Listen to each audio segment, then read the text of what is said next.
Good morning, superhero students. This is Miss Eilers, and I'm going to read a new story to you called The Most Magnificent Thing by Ashley Spears. Here's our title page, The Most Magnificent Thing. This is a regular girl and her best friend in the whole wide world. They do all kinds of things together. They race, they eat, they explore, they relax. She makes things. He unmakes things. One day, the girl has a wonderful idea. She is going to make the most magnificent thing. She knows just how it will look. She knows just how it will work. All she has to do is make it. And she makes things all the time. Easy peasy. First, she hires an assistant. Next, they gather their supplies. They set up somewhere out of the way and get to work. The girl tinkers and hammers and measures, while her assistant pounces and growls and chews. When she is finished, she steps back to admire her work. She walks around one side. Her assistant examines the other side. It doesn't look right. Her assistant picks it up and gives it a shake. It doesn't feel right either. They are shocked to discover that the thing isn't magnificent or good. It isn't even kind of sort of okay. It is all wrong. The girl tosses it aside and gives it another go. She smooths and wrenches and fiddles. Her assistant circles and tugs and wags. When she is finished, she stands up and takes a long look at it. Her assistant gives it a nudge with his paw. The thing is still wrong. She decides to try it again. The girl saws and glues and adjusts. She stands and examines and stares.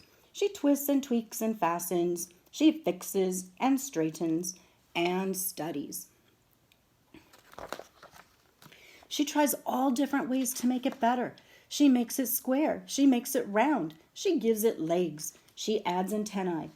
She makes it fuzzy. She makes it long, short, rough, smooth, big, small. One even smells of stinky cheese.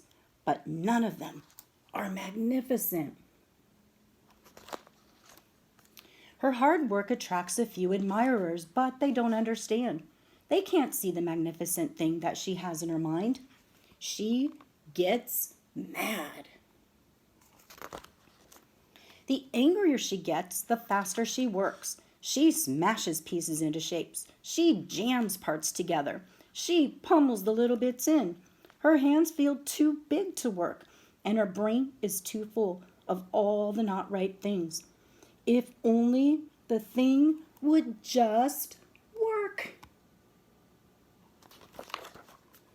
Crunch! The pain starts in her finger. It rushes up to her brain, and she explodes. It is not her finest moment. I'm no good at this. I quit. Her assistant suggests a walk. It's not much help at first, but before long, she starts to feel different. Bit by bit, the mad gets pushed out of her head.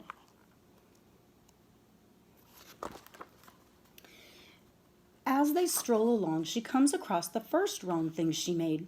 The bad feelings are about to start all over again. Then she notices something surprising. There are some parts of the wrong things that are really quite right. The bolts on one, the shape of another, the wheel-to-seat ratio of the next. There are all sorts of parts that she likes. By the time she reaches the end of the trail, she finally knows how to make the thing magnificent. She gets to work. She works carefully and slowly, tinkering, hammering, twisting, fiddling, gluing, painting. Her assistant makes sure there are no distractions. This is a perfect thing to ward off bears. This will stop that leak. This one's all wet. The afternoon fades into evening. Finally, she finishes. She alerts her assistant. The pair take a good long look. It leans a little to the left, and it's a bit heavier than expected. The color could use a bit of work too, but it's just what she wanted. They climb aboard and take it for a spin. They are not disappointed. It really is the most magnificent thing. So, boys and girls, I enjoyed reading you another story, and I'll read more. I brought books home from our classroom library.